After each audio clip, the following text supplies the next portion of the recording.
ZYJ 232, 930 kHz, amplitude modulada. A sua Rádio Cultura de Curitiba. 1h. Olá, sejam bem-vindos ao programa Causa Operária, toda sexta-feira, às 13 horas, aqui pela Rádio Cultura de Curitiba e pela Causa Operária TV no YouTube. Comigo, Adriano Teixeira.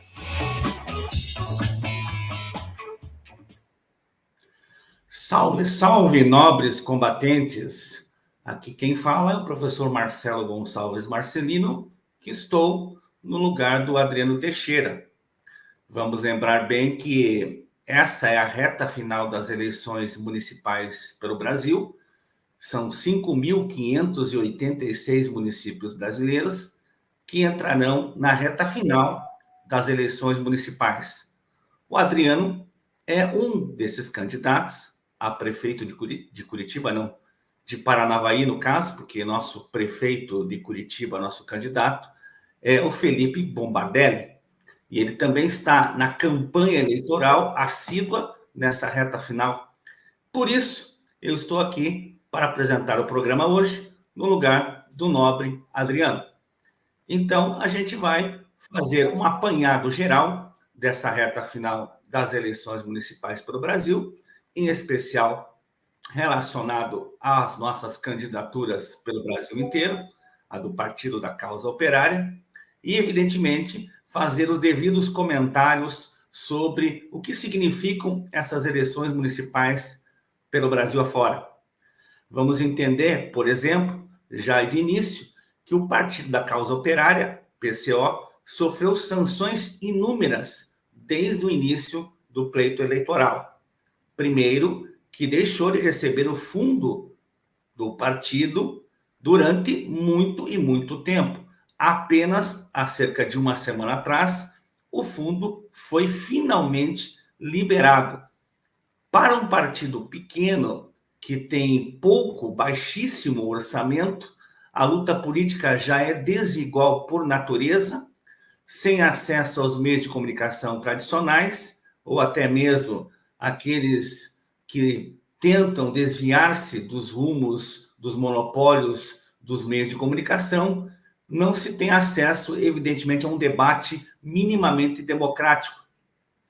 Geralmente, a classe dominante, os dirigentes políticos, os mandatários de plantão e ocasião, vêm com essa história de sempre, que se repete toda hora, em cada pleito eleitoral, de que o processo democrático deve ser respeitado.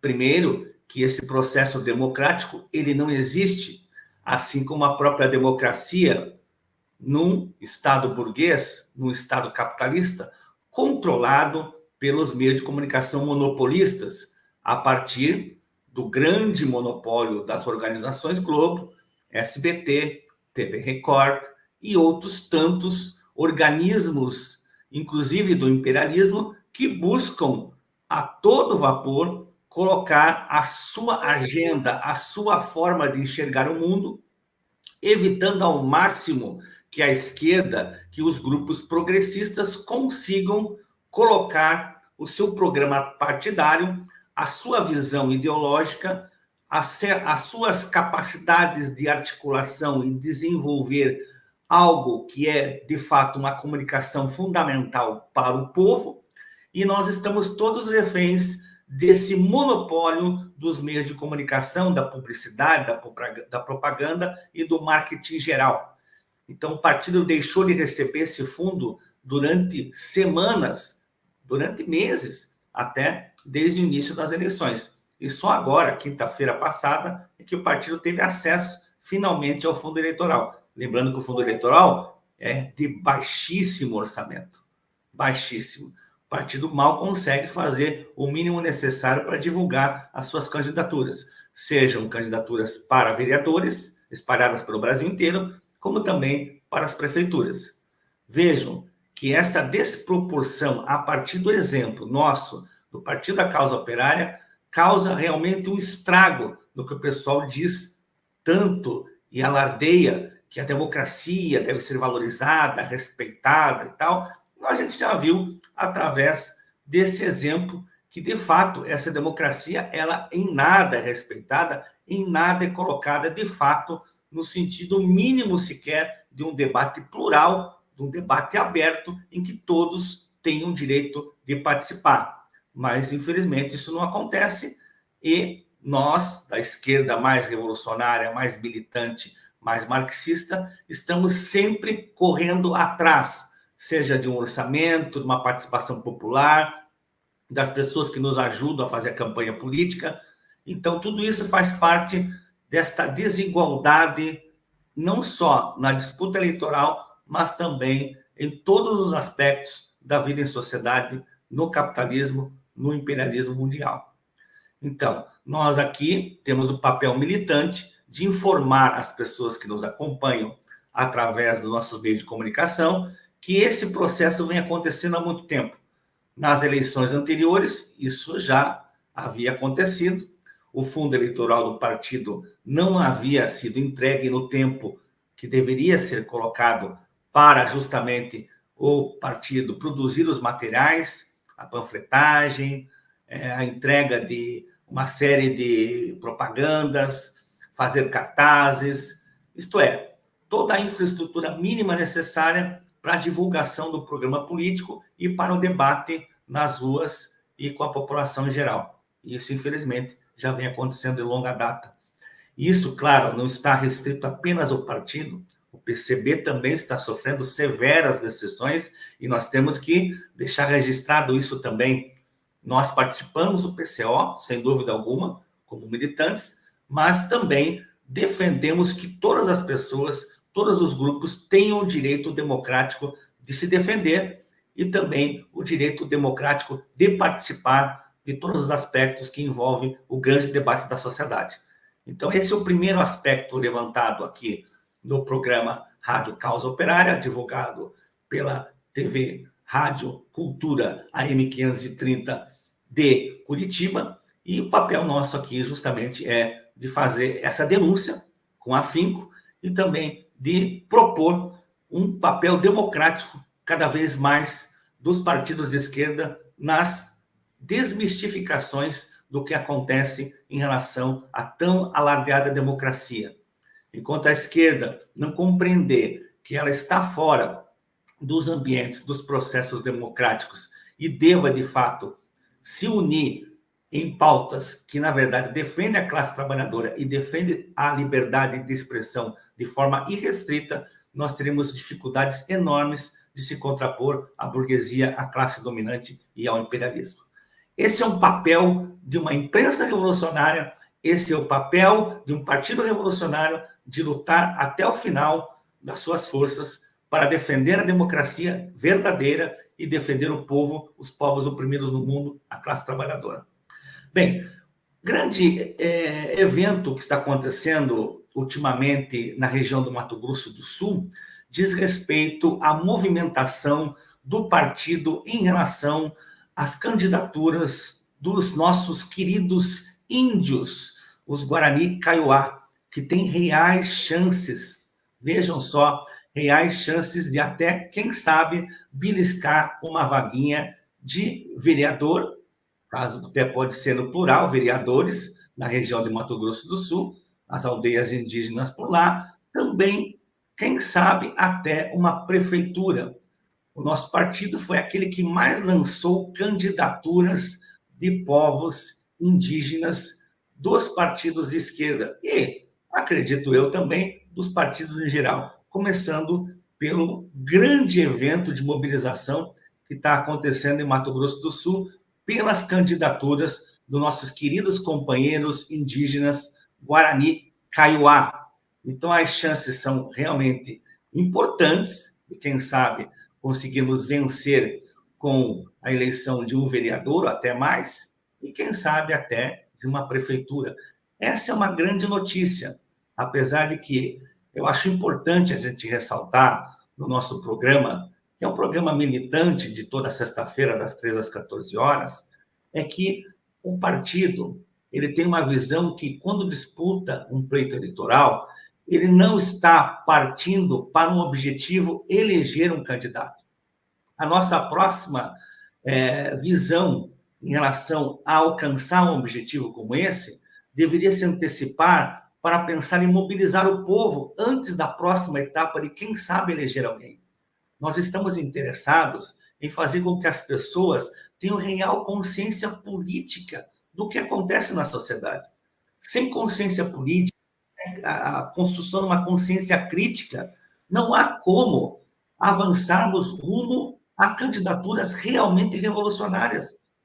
Então, o primeiro grande passo, antes de procurar eleger, quem sabe, numa disputa desigual, um partido da burguesia, eleger alguém, é não entrar no jogo da política do toma lá, da cá, de maneira nenhuma. O partido precisa propagar suas ideias, seus princípios, seu programa político, dialogar com o povo, construir coletivamente uma consciência crítica do problema real da política, da sociedade, antes mesmo de eleger um candidato ou uma candidata. No caso de Mato Grosso do Sul, existem, de fato, essas possibilidades de, quem sabe, conseguirmos eleger um vereador ou até mais, ou mesmo um prefeito, em uma cidade pequena, mas, de fato, um grande salto, se isso acontecer, na região de Mato Grosso do Sul. E a região de Mato Grosso do Sul é importantíssima para a luta dos índios e a luta operária dos trabalhadores, dos povos oprimidos, que a todo momento estão sendo vilipendiados por grandes homens armados do latifúndio em conluio com a polícia militar. Este processo que vem acontecendo com maior truculência nos últimos anos ocorre em decorrência da necessidade da defesa da causa dos índios nesta região em particular, porque os índios reivindicam suas terras, reivindicam sua liberdade, reivindicam suas aspirações legítimas em todos os sentidos, e, ultimamente, nos últimos anos, o que está acontecendo na região do Mato Grosso do Sul, em particular, é simplesmente uma loja dos horrores. Os índios estão sendo atacados, inclusive, semana passada, teve a morte de um índio, por causa justamente desses conflitos cada vez mais acirrados, onde a polícia militar que atirou, ela serve aos interesses dos grandes proprietários de terra, inclusive, na sua grande maioria, roubaram, furtaram as terras do Estado ou de outros grupos minoritários. Então, essa questão de Mato Grosso é fundamental nas eleições, como eu disse, não pelo fato da possibilidade objetiva, concreta, de elegermos, no caso, para vereadores e prefeitos, alguns membros do Partido da Causa Operária, mas principalmente para o debate político, para conscientizar as pessoas da necessidade da organização social e política, principalmente em regiões muito violentas como essas. E essas regiões são violentas por causa do grande latifúndio, por causa da polícia militar, que age em grande medida em defesa dos interesses dos grandes proprietários de terra e outros que, associados a esses, procuram fazer com que a sua força política, a sua força econômica prevaleça em relação à sociedade, em relação àqueles povos da região. E isso deve ser compreendido. Por isso, a participação do Partido da Causa Operária em Mato Grosso do Sul com os índios, partido que mais lançou candidatos índios no Brasil, é extremamente importante para a gente avançar na luta política, na conscientização das pessoas.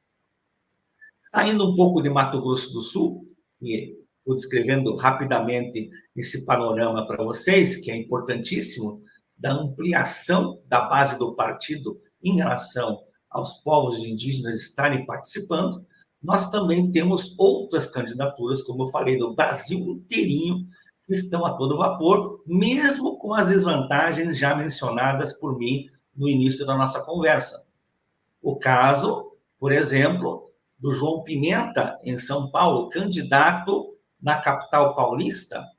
Então, João Pimenta, desde o começo das eleições, ele sofre essas sanções dos jornais burgueses, evitando também a participação dele nos debates, assim como de outros candidatos que não têm cadeiras no Congresso Nacional, na Câmara dos Deputados, por isso não tem direito à participação, segundo os meios de comunicação, não tem um percentual X, Y, Z de participação institucional, então esses partidos estão alijados, estão fora, e seus candidatos não podem colocar as suas ideias para o debate.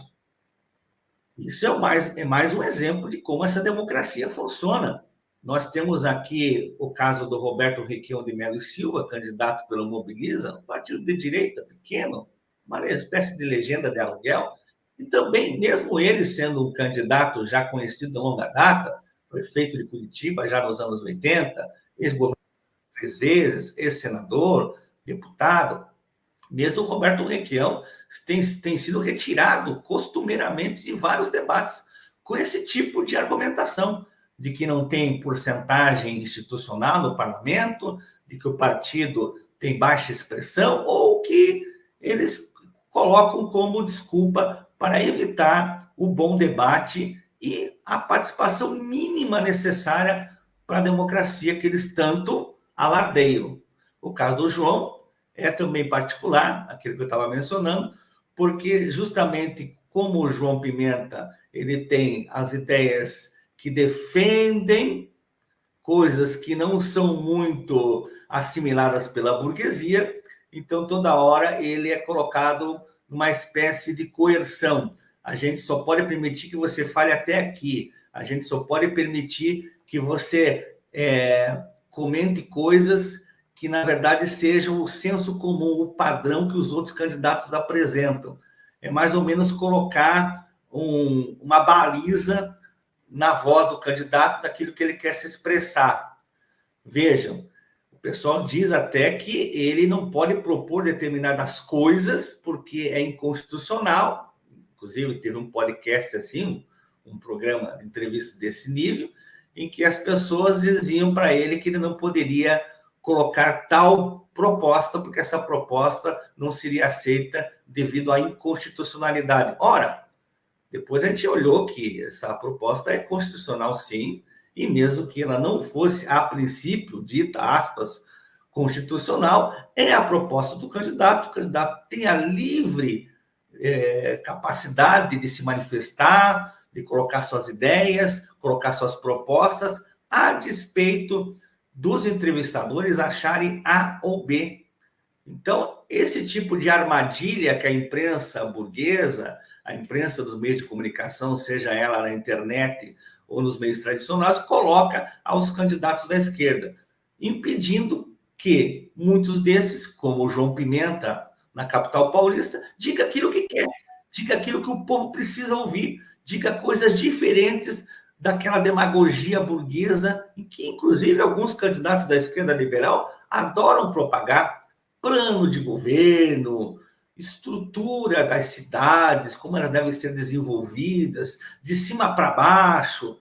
Claro, sem a participação popular vale tudo. Vale dizer qualquer coisa e vale qualquer gráfico, tabela, quadro demonstrativo para provar A ou B, hipoteticamente.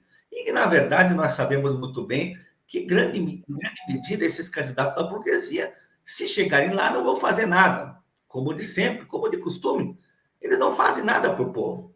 Eles só realmente conduzem o aparato do Estado, seja municipal, estadual ou até federal, para os seus próprios interesses particulares, interesses de grupos e, evidentemente, interesses na defesa da classe dominante, dos grandes comerciantes, os grandes industriais.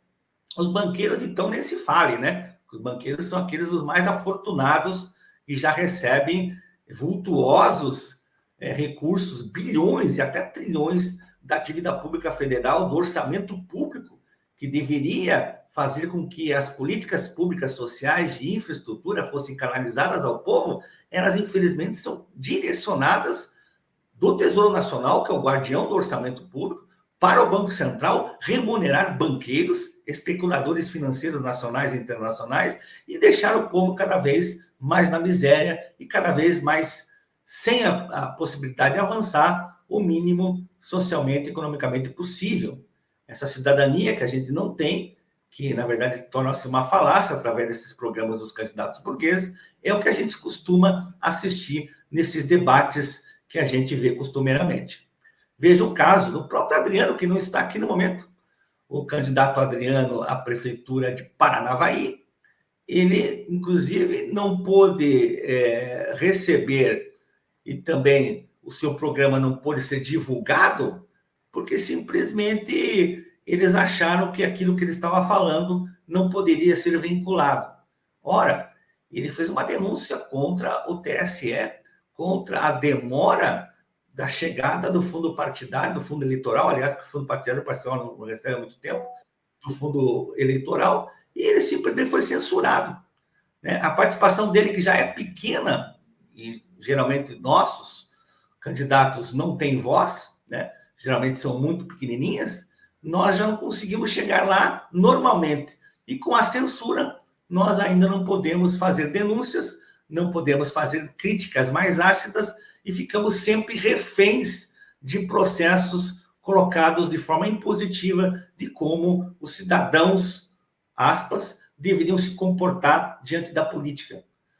Outra coisa importante que eu e Adriano, a gente já vem conversando há muito tempo nos programas anteriores aqui, na Rádio Cultura de Curitiba, né, pela Rádio Causa Operária, é a questão que envolve o tempo das eleições. Nós acreditamos, por exemplo, que esse tempo deveria ser indefinido. Não deveria ter um tempo exato para começar uma campanha e terminá-la, e depois começar uma outra, etc. Os candidatos, os partidos poderiam lançar suas ideias, lançar seus candidatos a qualquer hora, e aí ficaria em aberto o jogo político. Claro que se os candidatos fossem substituídos por outros lá na frente, seria algo do partido. O partido decide o que fazer. O partido decide quem lançar. E o partido decidiria quando começa, de fato, uma campanha eleitoral e quando termina ou não. Essa definição não deveria estar a critério de forma reacionária por parte do Tribunal Superior Eleitoral ou dos TREs espalhados pelo Brasil, os Tribunais Regionais Eleitorais. Deveria ser aberto, deveria ter essa possibilidade de uma campanha ininterrupta. Por que teríamos que terminar uma campanha e começar outra? Isso aí não faz parte de um processo verdadeiramente, minimamente democrático. Mesmo porque, para um partido revolucionário, a campanha política é uma campanha permanente. Mas ela não é permanente para um fim eleitoral, eleger alguém, como eu disse ainda há pouco. É para propagar as ideias do partido, aproximar a discussão com o povo, construir uma consciência crítica coletiva. Parte da esquerda, inclusive, fala em consciência social, né? Consciência de classe, mas a gente deve lembrar que as pessoas individualmente não conseguem construir sua consciência de classe, raríssimas as exceções. As pessoas conseguem construir uma consciência de classe à medida que elas atuam no mundo do trabalho, na política, de forma organizativa, de forma social, coletiva. As pessoas isoladas vão ter muitas dificuldades de ter uma consciência crítica mais organizada, mais articulada, etc. Por isso, a gente também olha as eleições com o panorama de enxergar as campanhas como sendo permanentes. Porque, na verdade, a política não tem data para começar e terminar um processo. Ela apenas é um conjunto de interações no cotidiano, de disputas, de correlações de forças que ocorrem a todo momento, não para, é incessante. E a gente deve falar sobre política, fazer campanha política todo o dia. Mais um importante acontecimento nesses dias, que a gente deve revelar aqui, é a participação de uma das nossas candidatas à Prefeitura do Interior de São Paulo, que vai muito bem nas pesquisas eleitorais. A gente deve destacar o papel importante, deixa eu achar aqui, da nossa candidata à Prefeitura do Interior, que ela está muito bem pontuada nas pesquisas eleitorais. Deixa eu achar ela aqui. Eu quero comentar isso que eu acho que é importante. Na Prefeitura de Osasco, né? Já vou olhar o nome da companheira aqui, que na Prefeitura de Osasco ela está com cerca de 6% de intenções de voto agora para o domingo. Vamos lembrar que no domingo teremos as eleições municipais e o Partido da Causa Operária está no Brasil inteiro na disputa, mesmo com todas essas desvantagens, fazendo o seu papel, que é de divulgação do programa político do partido, de construção coletiva de uma discussão com o povo, justamente o povo mais pobre, trabalhador, que não tem acesso a uma voz diferente. Todos esses candidatos que estão aí apresentando seus programas e participando dos debates na televisão, em grande medida, uma demagogia que escorre porta fora, sem a mínima fundamentação no sentido da ligação com as pessoas, ligação com as classes populares. Então, quando um partido político apresenta programas, apresenta ideias, e que são diferentes dasquelas propagadas pela burguesia, isso causa um certo espanto. Então, achei aqui a da companheira. Só um minutinho. Nós temos aqui, nas eleições, a Glória Brito, candidata à Prefeitura de Osasco, que pontua com 5,8% na pesquisa do Instituto Verita. Isso é um fato bem interessante, porque geralmente os partidos da esquerda mais chamada, assim, revolucionária, radical, eles são partidos que aparecem nas pesquisas com uma margem percentual muito baixa, pelo menos na grande maioria dessas pesquisas. E essas pesquisas também devem ser questionadas, porque elas também defendem seus interesses privados, particulares. São institutos que recebem para fazer pesquisa e para divulgar os seus resultados, principalmente. Então, toda hora que a gente olha uma pesquisa eleitoral, um partido ou qualquer pessoa que seja mais crítica do sistema deve olhar tudo isso com muita cautela, com muito distanciamento e fazer a análise devida a esses processos todos. Não crerem nas pesquisas de olho fechado.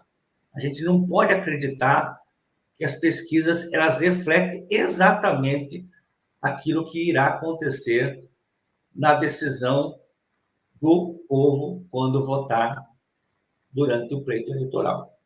Então, essas coisas são importantes. Nós temos também outros candidatos que vão relativamente bem, quer dizer, vão bem, mas relativamente bem segundo a burguesia, porque não tem aquela margem para disputar as eleições para vencer, mas pela nossa avaliação, pelo nosso encaminhamento, essas candidaturas vão muito bem, porque elas estão conseguindo dialogar com o povo. E é o que interessa, deixar claro aqui para os demais partidos, inclusive de esquerda, o que interessa para nós é abrir uma frente de diálogo com o povo, aproveitar das eleições para mobilizar a população, para organizar os trabalhadores, para discutir planos de ação para as pessoas, planos de organização popular, não aqueles planos de ação da burguesia, que são outros planos.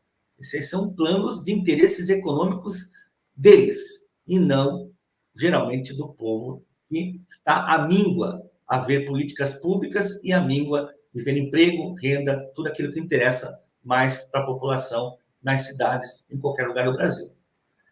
E eu acho que esse tema das eleições foi importante a gente começar a abrir essa nossa conversa, porque tudo aquilo que eu estou dizendo desde o início aqui, ele tem a ver justamente com o que deve ou o que deveriam fazer não só partidos revolucionários, mas os próprios partidos de esquerda, a esquerda liberal, o PT, o PSOL, estabelecer esse diálogo com o povo, na periferia, nas fábricas, nas universidades, estabelecer esse elo de ligação tão que foi abandonado pela essa disputa eleitoral desenfreada. Só quem tem muito dinheiro se elege. Se a gente olhar bem, principalmente as últimas décadas para cá, esse problema se acentuou, porque os ricos, os endinheirados, eles financiam as eleições para deputados que defenderão os interesses deles na Câmara dos Deputados Federais, ou até mesmo na Câmara dos Vereadores, em qualquer lugar do Brasil, no Senado, não interessa, eles são pagos justamente, financiados nas suas campanhas, para defender leis que favoreçam esses grandes capitalistas, esses grandes comerciantes, esses grandes industriais. Então, as eleições, elas são cartas marcadas para a maioria que tem dinheiro vence. A maioria que tem dinheiro vai vencer as eleições de uma forma ou outra. Aqueles que não se elegem vão fazer acordos com aqueles vencedores dos grandes grupos econômicos, dos grandes grupos políticos. E a esquerda, mesmo a esquerda liberal, que adota esse jogo de cartas marcadas, sem fazer a devida crítica, também não vai conseguir avançar muito, a não ser migalhas de espaços no Congresso, que é muito pouco. E é por isso que a esquerda não consegue mudar o panorama do país, o panorama dos estados, porque ela é a minoria. E por que ela é a minoria? Porque ela não tem dinheiro suficiente para concorrer com a burguesia, com os candidatos da burguesia. Por que ela é a minoria? Porque não tem força política para disputar projetos, para disputar o mínimo debate que seja. Essa desvantagem irá permanecer sempre à medida que o sistema privilegiar justamente a infraestrutura econômica, o dinheiro das campanhas, o dinheiro que, na verdade, se reverte também para tempo na TV, tempo na rádio, tempo nas redes sociais. Quem tem mais tem prestígio, tem status, tem uma série de elementos combinados que fazem com que as pessoas apareçam muito mais na ordem do dia dos meios de comunicação do que a esquerda, que não tem poder, não é reconhecida socialmente e ainda faz esse jogo, que é um jogo, como eu falei, de cartas marcadas, onde a esquerda não vai a lugar nenhum, a não ser que ela comece a criticar o sistema, de fato, para valer, que ela comece a participar de forma ativa, mobilizando os trabalhadores, organizando a luta política na base e não achando, considerando que no parlamento nós vamos mudar alguma coisa que, infelizmente, nós não vamos. Mesmo porque a justiça defende a classe dominante dos poderosos, o Congresso é majoritariamente feito de pessoas de direita, os militares defendem, evidentemente, a classe dominante e andam somente a reboque do imperialismo dos Estados Unidos. Onde o imperialismo americano for, os militares brasileiros vão. Então, as instituições, todas elas pertencem ou estão associadas à classe dominante, à burguesia. E o que deve fazer a esquerda? Mobilizar a sociedade. E aproveitar das suas candidaturas, no caso, o Partido da Causa Operária, para fazer isso.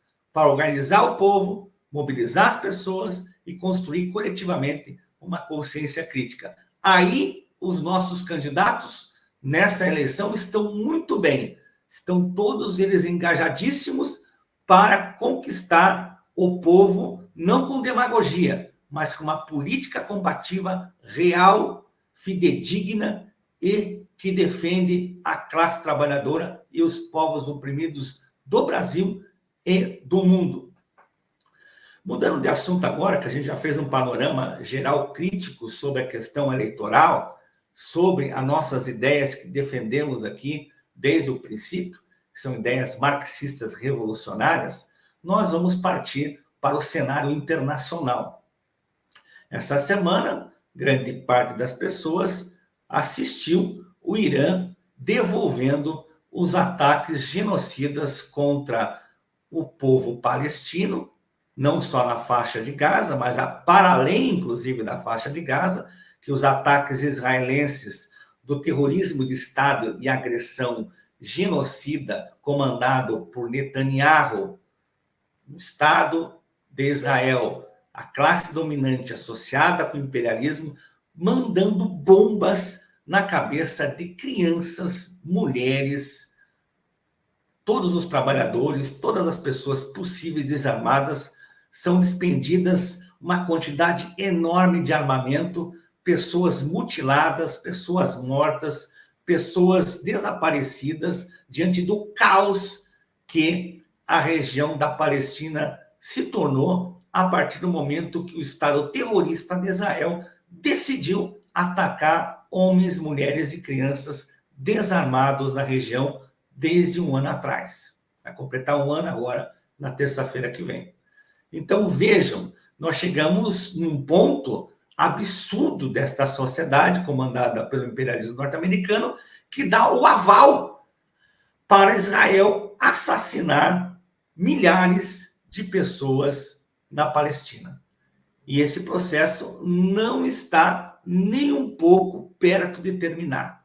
É um processo que tem muito chão para queimar, muita lenha para ser colocada na disputa política militar, mesmo porque o Estado israelense também está bombardeando o Líbano e também está atacando o início do ataque contra um país soberano, que é o Líbano. Vejam, a disputa, no caso da Palestina, é o Hamas, e a desculpa para atacar o Líbano é o Hezbollah. Então, a população totalmente refém dessa situação está sofrendo dos ataques de Israel e ainda com o dedinho, com o aval norte-americano em toda aquela região. Atacar os palestinos desarmados, atacar o povo libanês, um Estado soberano que é o Líbano, atacar bases na Síria, que também, segundo o porta-voz do governo russo, também aconteceu. Então, nós estamos com problemas enormes pela frente. O imperialismo está se sentindo também acuado à medida que ele ataca. Também é uma certa forma de manifestar um desespero das suas derrotas nesses últimos anos, derrotas, inclusive, com a perda do Afeganistão, vergonhosa, com a derrota na África, que está acontecendo pelo imperialismo europeu, que não consegue mais dominar a independência dos países africanos, né? Esse clamor popular está muito incendiado, e isso está fazendo que as placas tectônicas do mundo, né? Vamos fazer uma brincadeira com a geografia aqui, elas se movam a todo momento.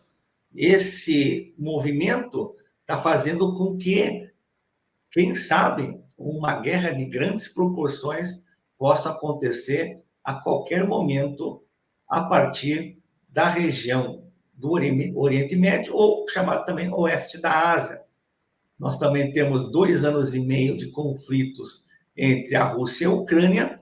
A derrota do imperialismo é catastrófica, porque a Ucrânia está sendo esmagada pelo exército russo, e mesmo alguns analistas e generais do exército americano já diziam, e continuam dizendo já de tempo, que a Ucrânia é um país totalmente derrotado, totalmente arrasado pela guerra, pela invasão russa, e que não tem mais possibilidades de enfrentar sequer uma mínima ofensiva, como se fosse o último suspiro contra, evidentemente, o que eles plantaram na região entre a Ucrânia e a Rússia. É justamente um conflito artificial a partir da imposição de colocar mísseis balísticos na fronteira entre a Ucrânia e a Rússia. Como os acordos de Minsk não foram respeitados, não foram colocados de fato para serem discutidos e rechaçados pela Rússia, porque a Rússia, ela queria um acordo, e esse acordo era, como de base, retirar a possibilidade de colocar os mísseis na fronteira da Rússia. Isso não foi possível, então a Rússia ela fez o que deveria ter sido feito, contra-atacou em fevereiro de 2022 e invadiu a Ucrânia como represália a não ter sido ouvida em relação à imposição da OTAN colocar mísseis balísticos na fronteira russa. Esse é um problema seríssimo, que vai, evidentemente, irradiar-se mundo afora. Isso já está acontecendo, mas isso ainda vai ter mais consequências, mais desdobramentos, porque a vitória russa é uma vitória administrativa. Eles já venceram a guerra, estão administrando até o último suspiro, até não ter condições mais da OTAN, que é a Aliança Militar do Ocidente, conseguir o mínimo respiro para salvar a Ucrânia de continuar sendo um país do jeito que o imperialismo adora, um país subserviente aos ditames do G7 e da OTAN. No Oriente Médio, ou do caso do Oeste da Ásia, nós temos esse problema que está se alastrando. O Hezbollah, por exemplo, não está para brincadeira, está respondendo os ataques por parte do Estado terrorista e agressor de Israel. Evidentemente, mísseis estão atravessando o território israelense a todo momento, assim como essa semana, como eu comecei a mencionar na nossa análise internacional aqui. Há poucos dias atrás, o Irã lançou quase 200 mísseis balísticos no território de Israel, e muitos deles não foram interceptados pelo sistema de proteção. Eles ultrapassaram as barreiras e atingiram o solo no Estado israelense. Assim como os ataques do Iêmen também estão incisivos contra o Estado de Israel. E esse momento político ele vai ainda se intensificar mais, porque essa questão entre Israel e Irã não está evidentemente apaziguada, pelo contrário, Israel não respondeu imediatamente, mas certamente irá responder no devido tempo, eles irão calcular esse tempo, e claro que terão consequências não só para todo o Oriente Médio ou o Oeste da Ásia, como também para o mundo. Cabe lembrar que China, Rússia, Irã são países parceiros, são países associados. Isso passa a ocorrer com maior intensidade, justamente a partir do divisor de águas que a gente pode colocar aqui, a chamada Primavera Árabe, quer dizer, a insurreição de populares em relação a governos na região do norte da África e do oeste da Ásia a partir de 2011, mas que teve também o golpe da Ucrânia em 2014 como esse trâmite de ajuste entre o que fazer para se contrapor aos avanços do imperialismo, porque a tal Primavera Árabe foi, em grande medida, patrocinada pelo imperialismo norte-americano na gestão Obama-Biden, né? Obama como presidente da República naquela oportunidade, Joe Biden como vice, o senhor da guerra. E esse senhor da guerra senil que transferiu a sua candidatura às eleições agora de final do ano nos Estados Unidos para Kamala Harris. Kamala Harris também segue a mesma cartilha que a cartilha de Washington dos democratas de aprofundar ainda mais a crise do imperialismo, jogando uma carta perigosíssima de avanço rumo a uma possível, quem sabe, Terceira Guerra Mundial. Mas Kamala Harris, assim como Biden e mesmo também Donald Trump, todos eles sionistas, todos eles defendem o Estado terrorista de Israel. A limpeza étnica que está acontecendo na região está sendo telefilmada ao vivo, coisa que é algo inédito na nossa história, devido, evidentemente, anteriormente não termos essa capacidade tecnológica, esses dispositivos de captar imagens, fazer vídeos e tudo mais. Hoje a gente tem esses avanços para denunciar o Estado terrorista de Israel, o imperialismo comandado por Joe Biden e agora, quem sabe, por Kamala Harris, e na disputa com Donald Trump, que é considerado um terror, um mal, um fascista. Mas quem são os fascistas de fato? São aqueles que são os inimigos políticos, como Donald Trump, ou aqueles também que estão associados ao Estado inimigo da humanidade, que é o Estado terrorista de Israel. Quem são os fascistas? Aqueles que financiam o fascismo internacional, porque o fascismo internacional é isso que a gente está vendo, por exemplo, na questão da Palestina. Pessoas sendo mortas, desarmadas, crianças, jovens, adolescentes, mulheres, pessoas mais velhas, outros trabalhadores, outras pessoas, não interessa. O que interessa é que a gente continue a fazer o nosso programa acontecer na prática, que é o programa de expansionismo do Estado militarista de Israel, o expansionismo do mundo dos negócios de Israel, da escalada pelos interesses petrolíferos minerais de Israel, a escalada pelos interesses de controle político ou geopolítico da região de forma estratégica por Israel, como um satélite norte-americano no Oriente Médio, ou, se a gente quiser colocar uma outra nomenclatura, o oeste da Ásia. É isso que está acontecendo, é isso que está em jogo. O controle geopolítico, a dominação e também o que a gente achava que não iria haver, pelo menos a curto prazo, é o apartheid novamente. Assim como na África do Sul demorou 50 anos, caso, do final da Segunda Guerra até o início dos anos 90, o apartheid na África do Sul, que teve fim com Nelson Mandela à presidência, primeira soltura de Nelson Mandela preso durante 27 anos, e depois sua candidatura e a sua eleição como presidente, apaziguando o conflito entre os povos europeus na África e os legítimos africanos residentes do país. Nelson Mandela foi uma espécie, naquele momento, de alguém que chegaria lá para realmente colocar uma pá de cal ou tampar aquele fosso, aquela diferença, aquele conflito que foi criado há décadas entre os homens ricos, poderosos, descendentes de europeus e os negros, filhos legítimos da África.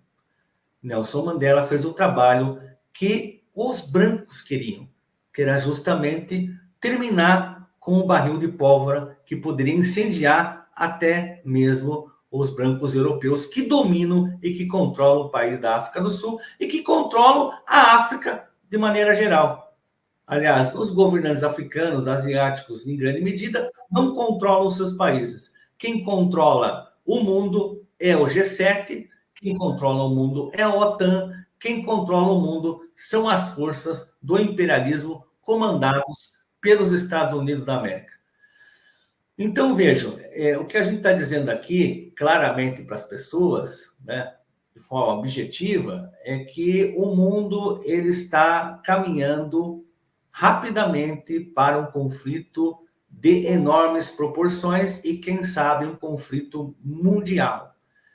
Este conflito, ele não será resolvido, infelizmente, para muitas pessoas, e o que até nós gostaríamos, se nós não fôssemos ingênuos, nós não somos ingênuos, não acreditamos nisso, na questão da paz.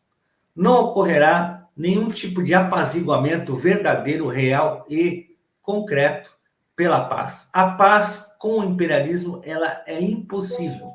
Somente os desdobramentos de um conflito armado de grandes proporções, um levante das populações, seja no Oriente Médio, na África, na América Latina, em outros lugares, só mesmo um levante enorme da população para dar um basta na dominação política e econômica da classe dominante no interior dos países, em conluio, em associação com o imperialismo comandado pelos Estados Unidos, que está em franca decadência, em franca crise econômica, política, civilizacional, cultural, social. O que a gente puder colocar aqui no nosso programa hoje, a gente vai colocar. A crise do imperialismo é uma crise aguda e é uma crise que está em fase terminal.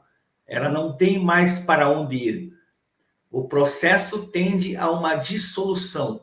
Como ocorrerá, nós ainda não sabemos, não temos como saber, evidentemente. mas que os desdobramentos desse processo irão, de fato, ruir todo o imperialismo. O imperialismo não tem condições mais de controlar e dominar o mundo como no momento anterior. Ele já não consegue se aguentar de pé ou em pé, como ele está ainda fazendo a sua política, a sua geopolítica mundo afora. Ele está numa fase terminal. E esta fase terminal, quem sabe, ela pode estar aí nesse divisor de águas que remete à invasão da Rússia no território ucraniano e também à extensão da guerra no Oriente Médio a partir dos casos que começaram há um ano atrás na fronteira entre a Palestina e o Estado de Israel, é o conflito entre o Hamas e o Estado autoritário, terrorista, sionista de Israel.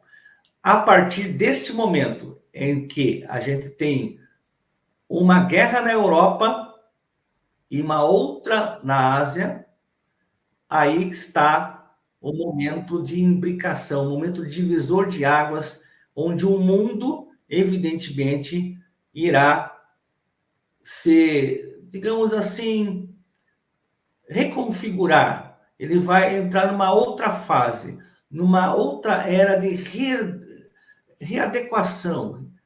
E não será como, infelizmente, gostaríamos, que o Pepe Escobar, inclusive, comenta, um analista político internacional, não será na forma de países que vão comandar este universo dentro do capitalismo, dentro do imperialismo. Um mundo multipolar. Esse mundo multipolar, ele não tem condições, na prática, de se sobressair.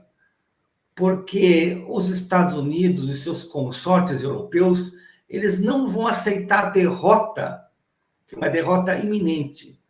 Eles vão até o final jogando uma partida muito perigosa, e não é só uma partida, que é o caso da Ucrânia, e a outra partida no Oriente Médio, mas sim uma disputa de um campeonato de longa duração. O imperialismo não tem fôlego para isso. Então, a esperança de um mundo multipolar, que tanto o Pepe gosta nas suas lives, nas suas apresentações, de alardear, é um mundo que, para nós, da causa operária, é um mundo muito difícil ou quase praticamente impossível de se estabelecer na ordem do sistema político-econômico do imperialismo no mundo. É impossível a gente manter sequer uma esperança de um mundo multipolar com tantas incongruências, com tantas contradições, com tantos problemas, onde o sistema capitalista já não consegue mais dar vazão aos seus negócios. A acumulação e reprodução do capital, ela chegou no momento de trava. Ela não é um obstáculo que ela não consegue remover simplesmente como fez antes. Ela vai ter que enfrentar. E esse enfrentamento é a guerra. A guerra aparece como algo inevitável no processo de divisão de águas que a gente entrou agora a partir da guerra da Ucrânia e do Oriente Médio. É um território demarcado pela violência. Então, aquele reordenamento que eu falei, aquela espécie de reconfiguração do mundo dentro de uma ordem multipolar, ela dificilmente, muito dificilmente, irá se concretizar, irá se estabelecer. Porque nós entramos, de fato, num eixo de conflitos, não apenas isolados, mas todos eles associados e com uma direção, que é a direção que não há mais volta. Daqui para frente, a gente vai entrar numa espécie de caminho em que a confrontação entre grupos insurgentes e também países soberanos vão buscar, a todo custo, defender a sua autonomia, a sua soberania. É o caso, principalmente, dos dois grandes gigantes, das duas grandes potências regionais, China e Rússia, que não são países imperialistas, mas estão disputando com o imperialismo a sua capacidade de sobreviver perante a esses desafios enormes. Com a questão da guerra, do conflito, do terrorismo de Estado de Israel, na Palestina, no Líbano, na Síria, no Iêmen e outras regiões, nós vamos entrar naquela espécie de afunilamento, onde a decisão ocorrerá através de conflitos de cada vez maiores proporções e crises econômicas também bastante acentuadas, que não serão mais cíclicas de tempos em tempos. Elas serão crises econômicas permanentes na ordem do dia do imperialismo e das guerras mundiais. Meus caros, nós estamos nos encaminhando para o final deste programa. Este programa foi um programa atípico na nossa programação, porque o nosso querido bravo combatente Adriano Teixeira está em franca campanha eleitoral, faltando apenas 2 dias para as eleições, onde o Partido da Causa Operária, repito, deixando esse último recado, ele está participando em diversos municípios espalhados pelo Brasil. E, inclusive, notícias muito boas que vêm do Mato Grosso do Sul, como eu havia mencionado anteriormente, são dos nossos queridos índios Guarani e Kaiowás, que têm reais chances também até de se eleger. Apesar de que interessa para nós, para os revolucionários, para o Partido da Causa Operária, é a divulgação do nosso programa político, a divulgação das nossas ideias, nossa ideologia, dos nossos princípios e a mobilização popular, a organização dos trabalhadores para romper com as amarras, com as barreiras do imperialismo, para romper com os ditames da classe dominante espúria no Brasil e em todo o mundo. Então, uma causa operária, ela não é uma causa específica, é uma causa ampla para nós e para todos aqueles que estão há muito tempo lutando contra a desigualdade, a injustiça e as barbaridades cometidas pela classe dirigente, pela burguesia mundo afora. Então, eu fico por aqui, neste programa especial, digamos assim, especial porque é atípico, né?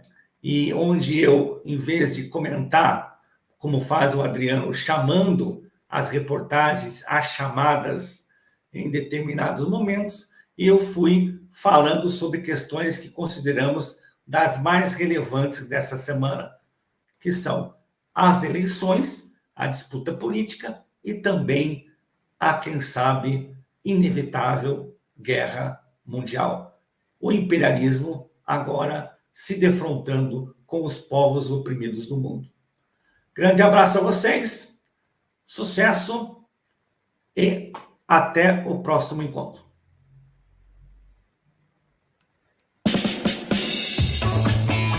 Este foi o programa Causa Operária, toda sexta-feira às 13 horas, pela Rádio Cultura de Curitiba, em parceria com a Causa Operária TV.